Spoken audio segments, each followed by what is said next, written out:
Hola, ¿qué tal? Bienvenidos al podcast Fondos de Inversión y Valores.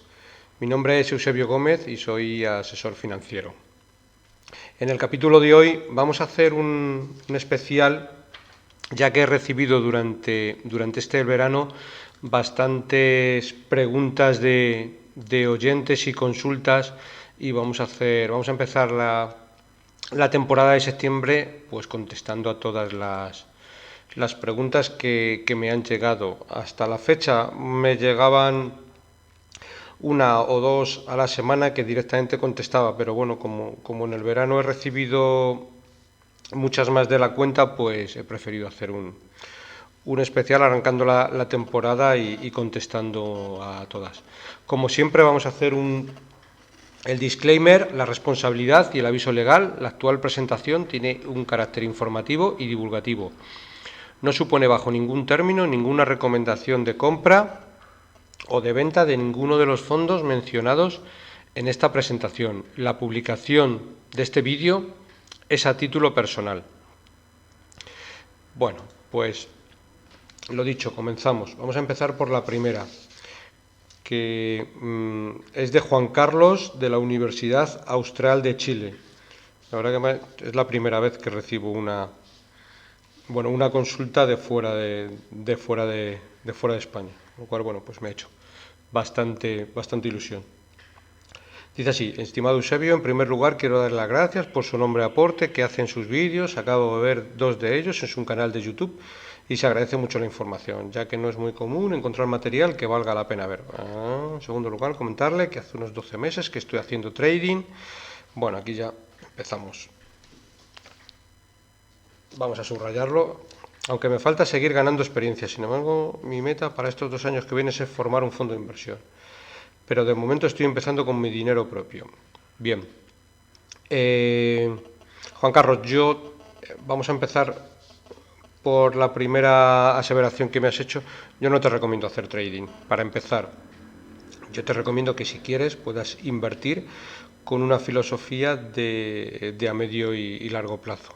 Pero el hacer trading no lleva a buen camino. De hecho, hay informaciones, quiero decir, contrastadas, históricas a largo plazo.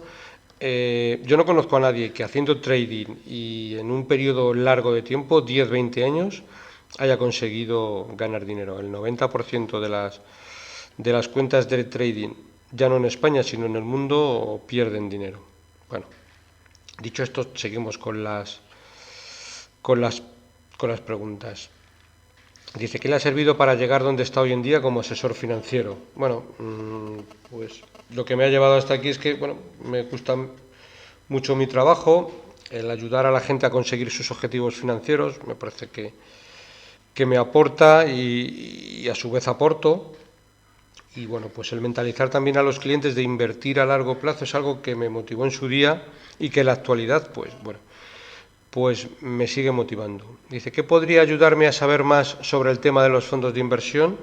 Bueno, Juan Carlos, yo te aconsejo leer mucho. Hoy en día en Internet tienes mucha información buena sobre inversiones, pero como te he dicho antes, pues a largo plazo. Pero no pierdas mucho tiempo en seguir a gente que te garantiza dinero rápido y en poco tiempo. Eso no existe y no te va a llevar por buen camino. Luego hace otra mención, dice: ¿me recomendaría libros exclusivos sobre el tema de los fondos de inversión, fondos de cobertura o hedge fund? Sobre fondos de cobertura no sabría decirte. Libros sobre hedge fund sí hay. Tampoco yo te voy a recomendar los clásicos que yo siempre he leído y yo creo que ese es el camino que entiendo yo que deberías de coger, pero luego ya todo lo que tiene que ver sobre Warren Buffett siempre te va a venir bien. Hay muchas biografías, en fin, hay un libro de Buffettología que es muy bueno. Este otro para empezar, y si quieres hacer análisis de empresas también está muy bien, que es Warren Buffett y la interpretación de estados financieros, invertir en empresas con ventaja competitiva. Está publicado en España por Gestión 2000, entiendo que en Internet y pues en Chile probablemente lo encuentres. Hay otro libro que ya es un poquito más denso, pero también está muy bien, que es Acciones Ordinarias y Beneficios Extraordinarios de Philip Fisher. Ese está muy bien. Aquí en España está publicado por Deusto. Bueno, y también te puede venir bien. De hecho, el prólogo de este libro está realizado por Warren Buffett, así que yo lo que te puedo aconsejar, como verás, va todo un poco en la misma línea, en la línea de invertir tanto en fondos o en acciones como con una perspectiva empresarial y con una visión a largo plazo. Bueno, seguimos con más consultas. Jorge de León pregunta, en el momento actual, a la hora de construir una cartera, ¿qué es mejor? ¿Fondos value o fondos growth? Bueno, Jorge, yo aquí no tengo una respuesta que pueda ser blanco directamente o negro. Aquí en el mundo de las inversiones, como todo, pues hay muchos matices y muchos tonos grises. Yo en el momento actual, cuando construyo carteras, me estoy inclinando más un poco por los fondos value. ¿Por qué por los fondos value? Bueno, porque han tenido un retraso y se han comportado bastante peor que los fondos growth, sobre todo en los últimos años. Entiendo que en algún momento dado esto llevará a revertir a la media y quizás en los próximos 5 años probablemente los fondos value lo hagan mejor que los fondos growth. Pero bueno, eso también dijimos el año pasado y este año pues muchos fondos growth, como pueden ser pues el clásico fondo de Fan Smith o incluso un capítulo que hicimos del Benny Mellon Long Term Global Equity, que es un muy buen fondo, quizás un poquito más enfocado al growth, pues incluso este año lo están haciendo muy bien. Al final también lo que hay que hacer es, bueno, pues hacer una cartera que se entrelacen casi todos los fondos de diferentes filosofías. Yo en este momento ponderaré un poquito más el tema value, porque yo creo que hay más infravaloración en muchas empresas value que en muchas empresas growth. Seguimos. Enrique de Madrid. Estoy pensando en hacer una cartera de fondos. He escuchado y visto varios fondos y acciones y no sé por cuál decidirme. ¿Qué me recomiendas más? ¿Y hacer una cartera de fondos a un fondo de inversión o invertir en acciones de Berkshire Hathaway? Bueno, Enrique, realmente no hay gran diferencia entre invertir, si vas a elegir un único fondo, o invertir en acciones de Berkshire Hathaway. Porque las acciones de Berkshire Hathaway, al ser un conglomerado dirigido por Warren Buffett, te puede servir perfectamente como un fondo. Es más, las acciones de Berkshire Hathaway tienen la ventaja de que no tienen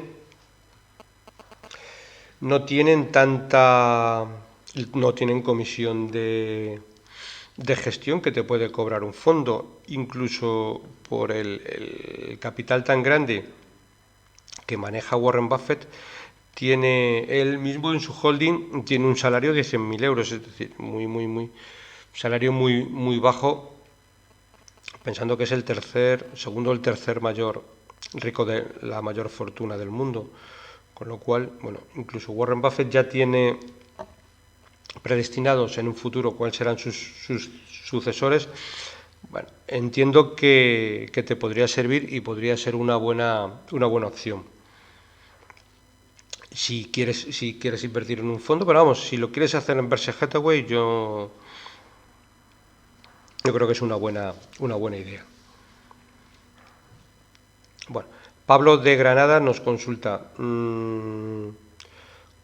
¿cómo puedo construir una cartera duradera a largo plazo?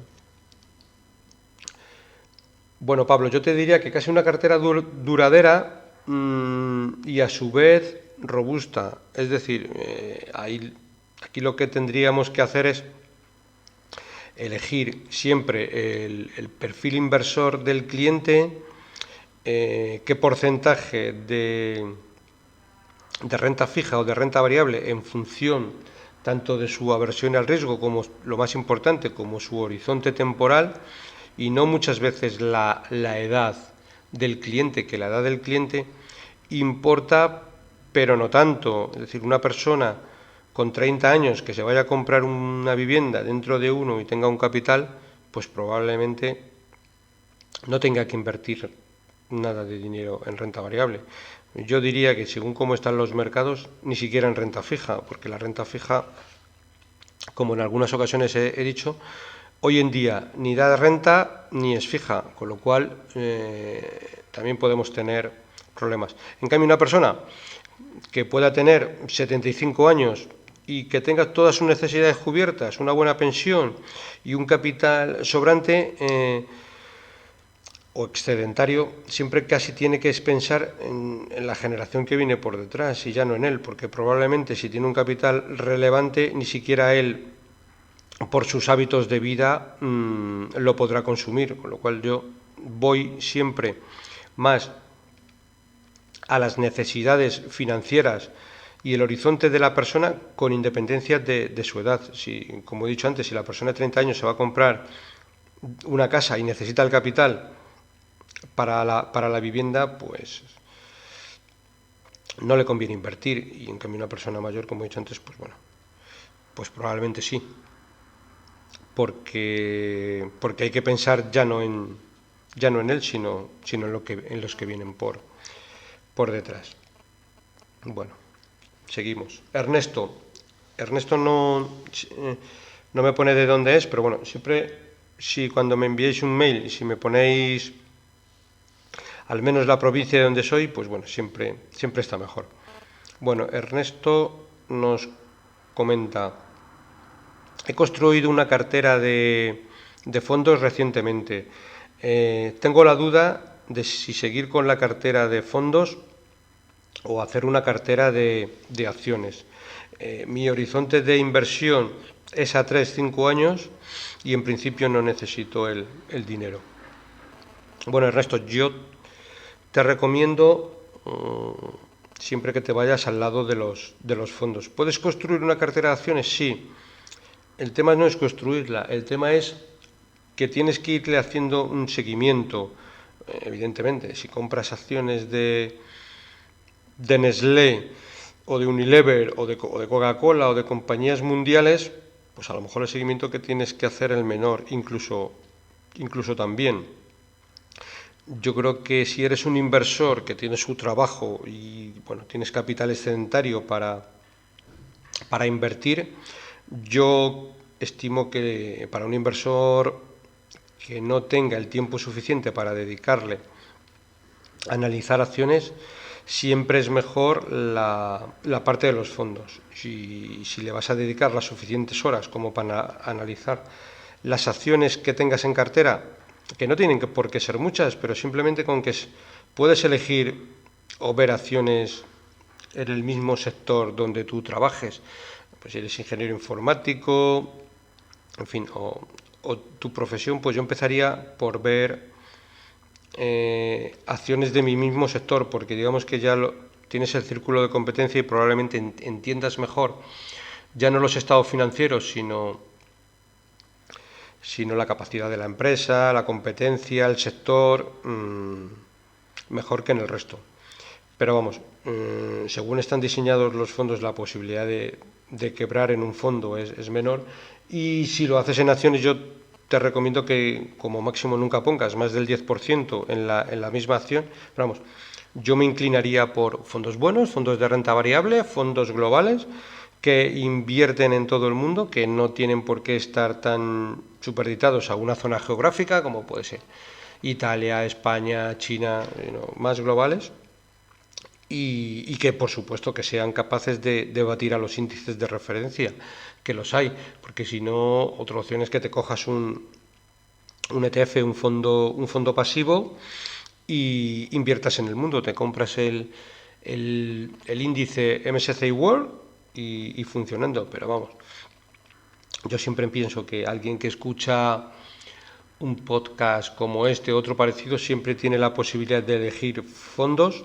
que a largo plazo sean capaces de batir a los índices de referencia, y que a los gestores que les pagamos las comisiones, pues que sean capaces de ganárselas. Fabián nos pregunta: ¿qué diferencia hay entre un fondo español y un fondo en Luxemburgo? Bueno, Fabián, no hay gran diferencia para el partícipe. Por dentro tienen alguna diferencia, pero vamos, básicamente es que, digamos que el ISIN de los fondos es diferente.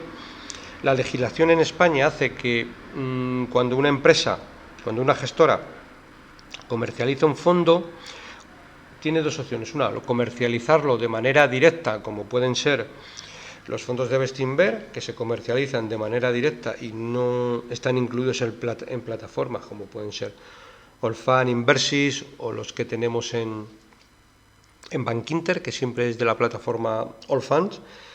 En este caso, una gestora, la legislación española, bueno, por las cuentas ómnibus y demás, no permite que el fondo tenga código ISIN. Entonces, las gestoras normalmente lo que hacen es van a Luxemburgo, clonan el fondo, es decir, son fondos clónicos exactamente iguales,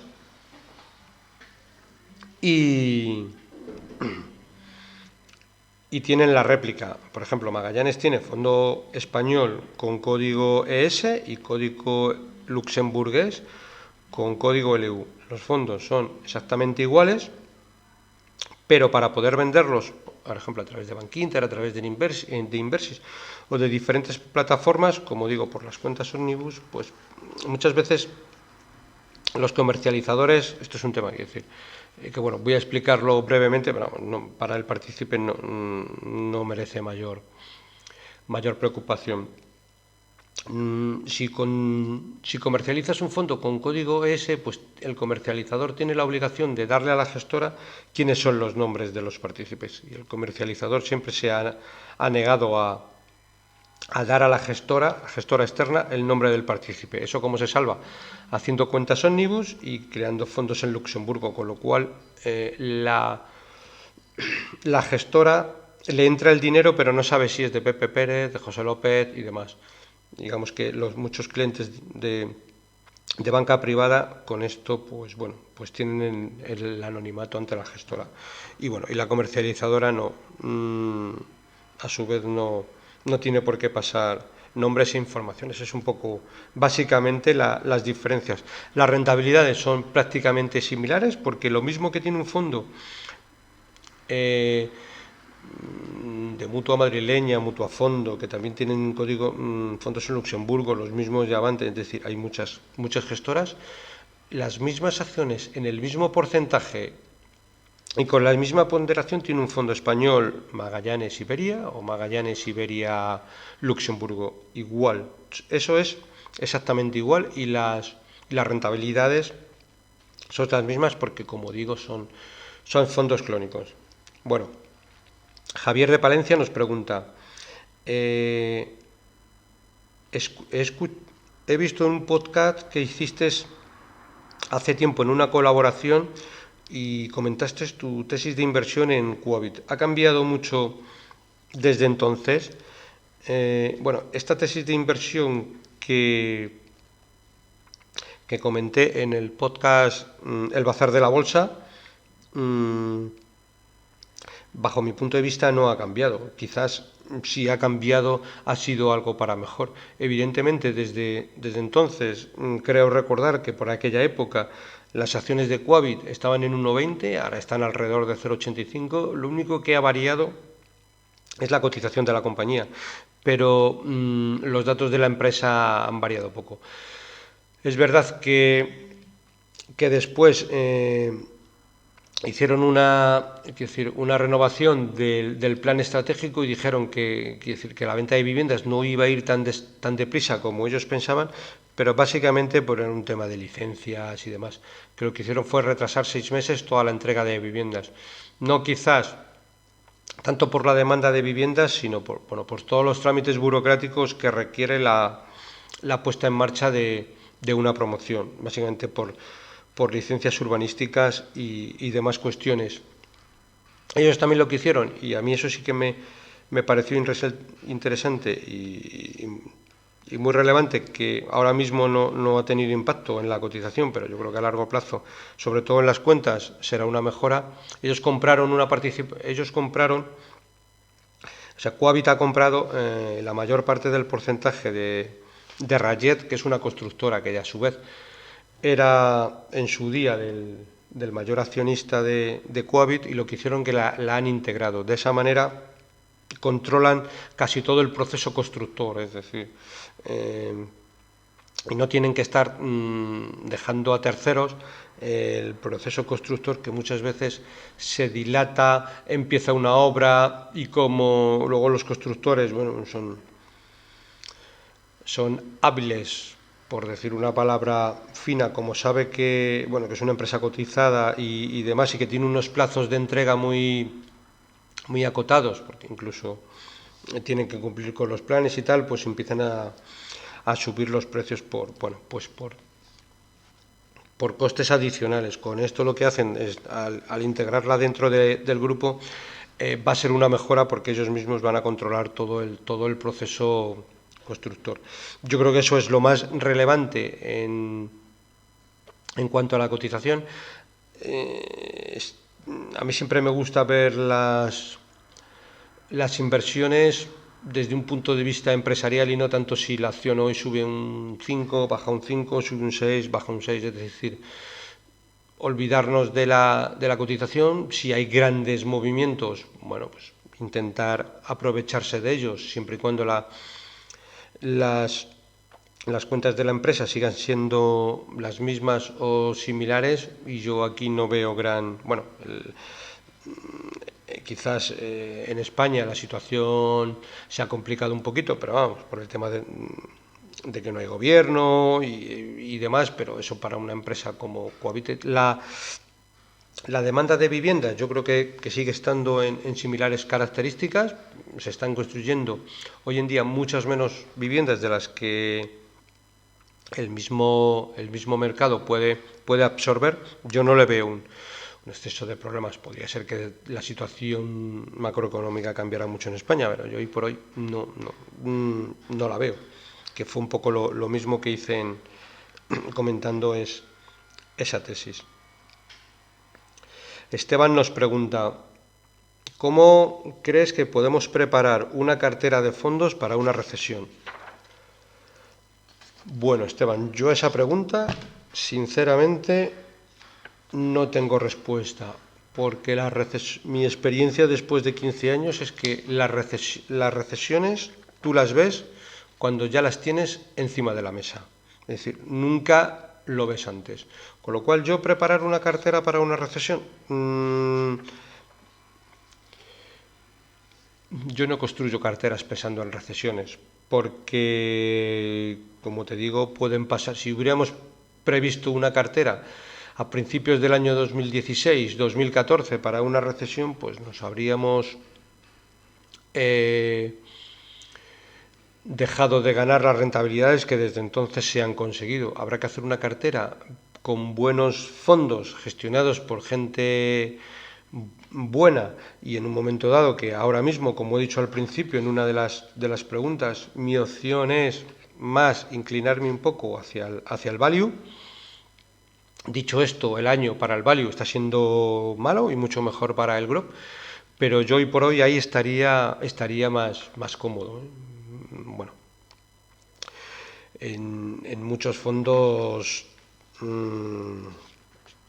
como digo, tipo value, ¿vale?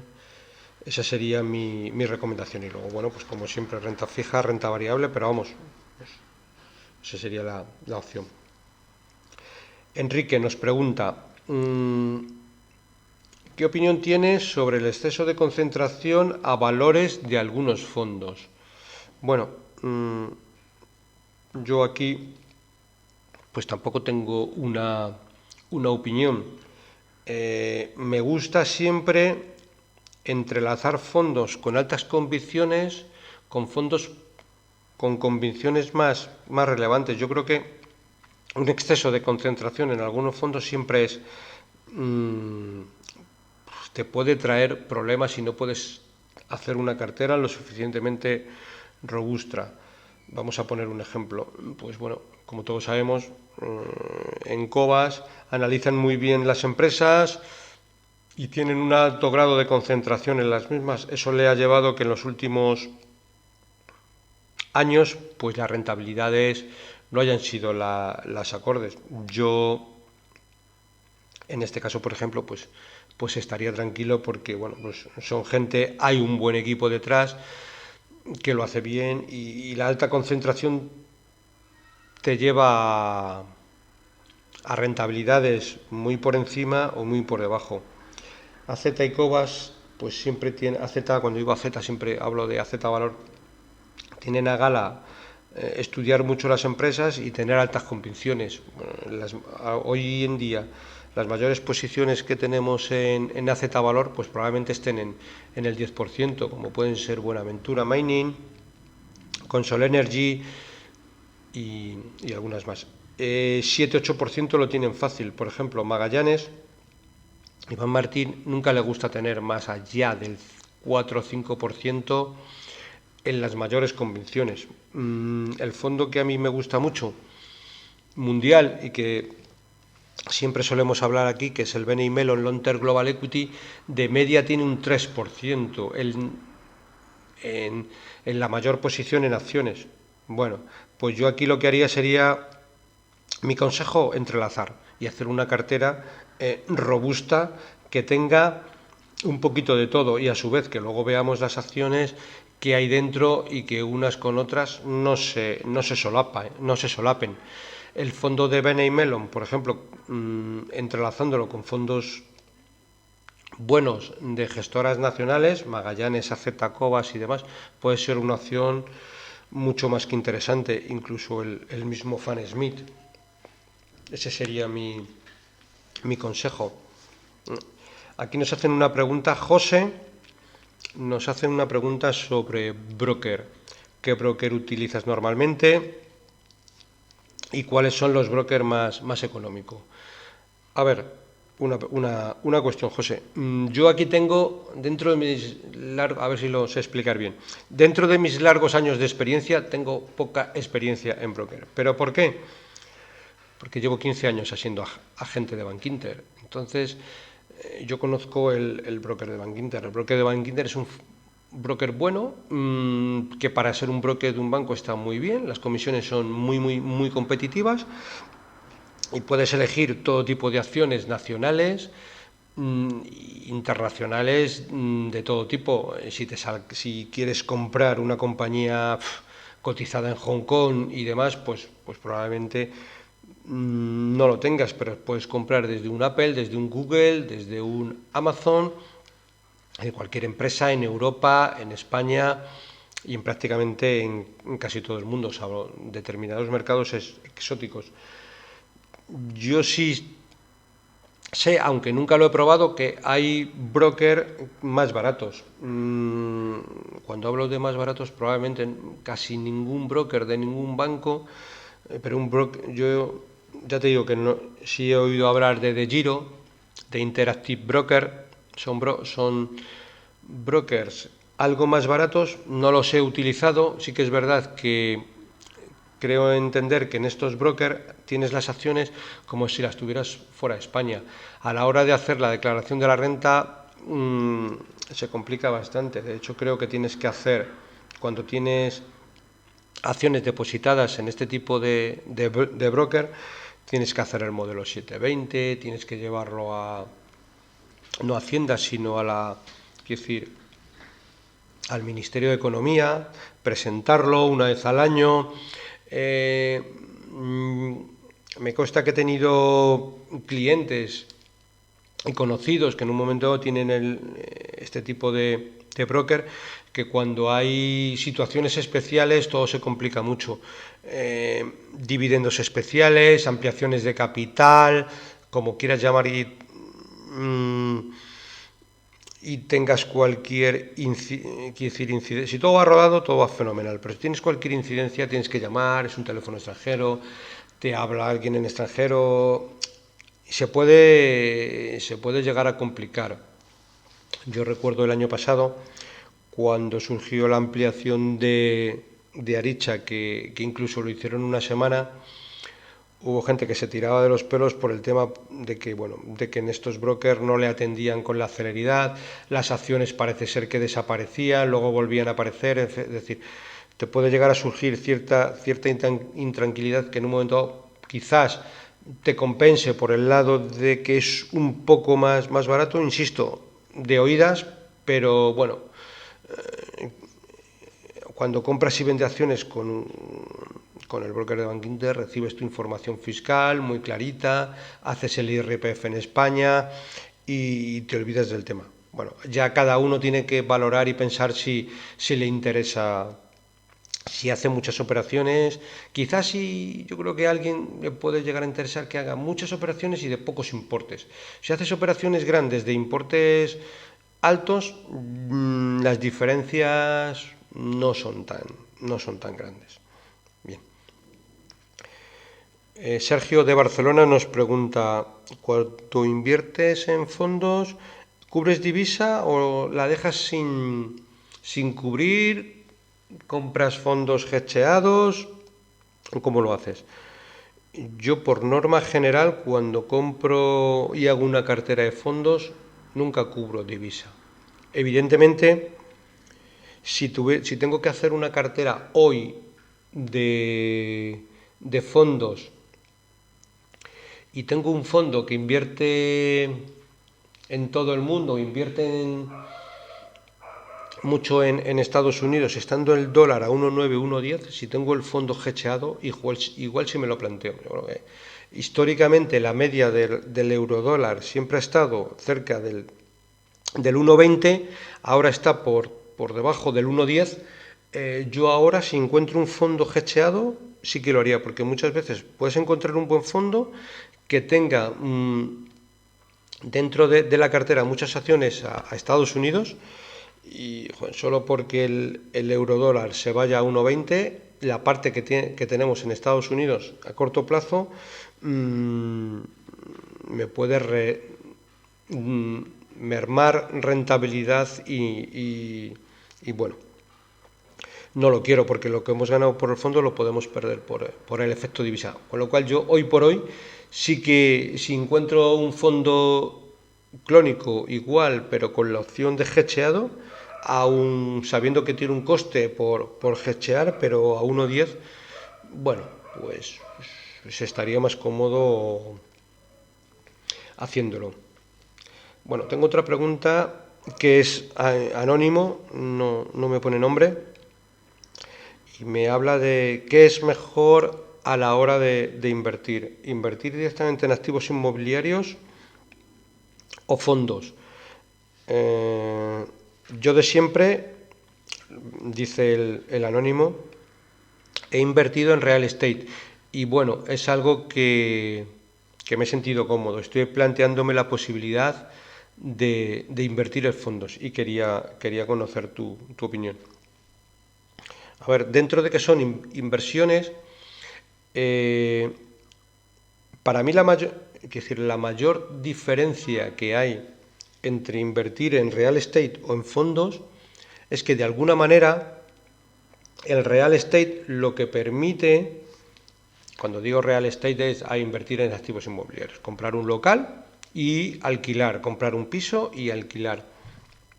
El real estate lo que te permite de primeras, de entrada, es hacerlo con deuda.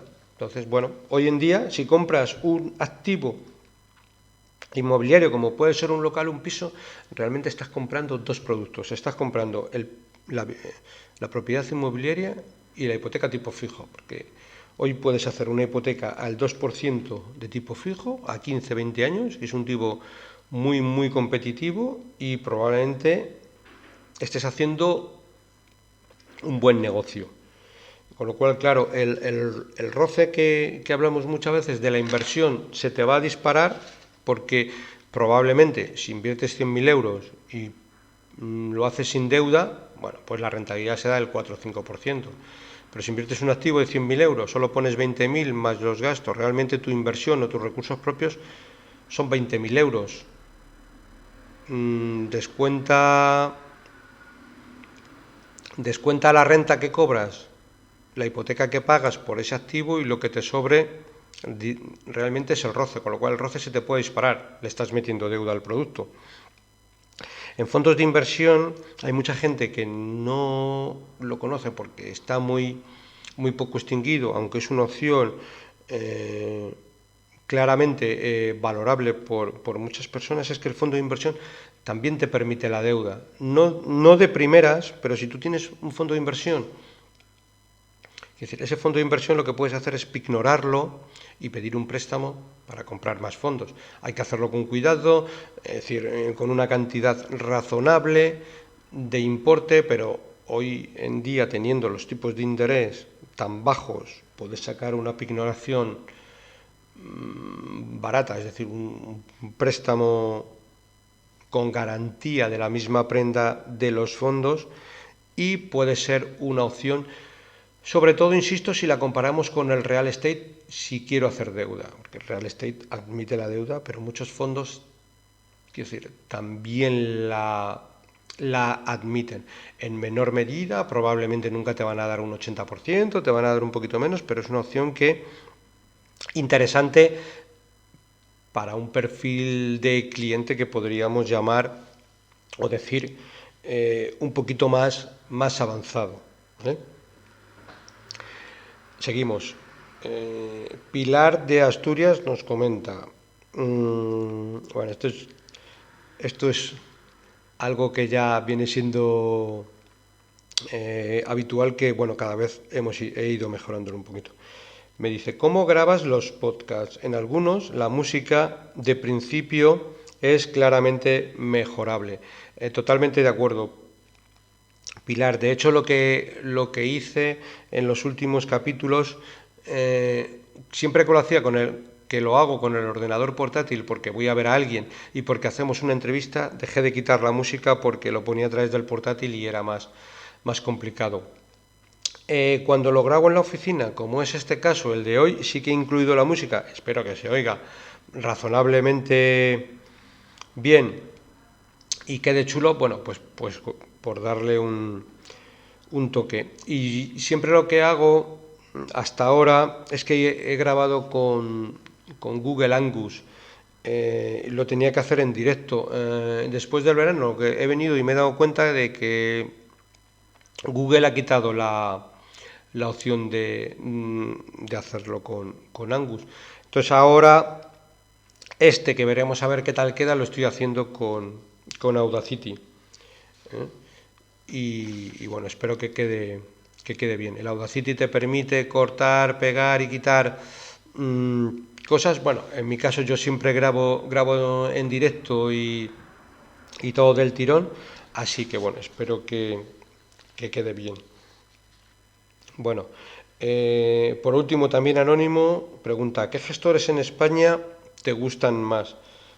Bueno, aparte de los que siempre hablo aquí y que raro es el podcast que nos salen mencionados, como pueden ser Álvaro Guzmán, Fernando Bernard de AZ Valor, Iván Martín de Magallanes, a mí también me gustan mucho los gestores de Oros,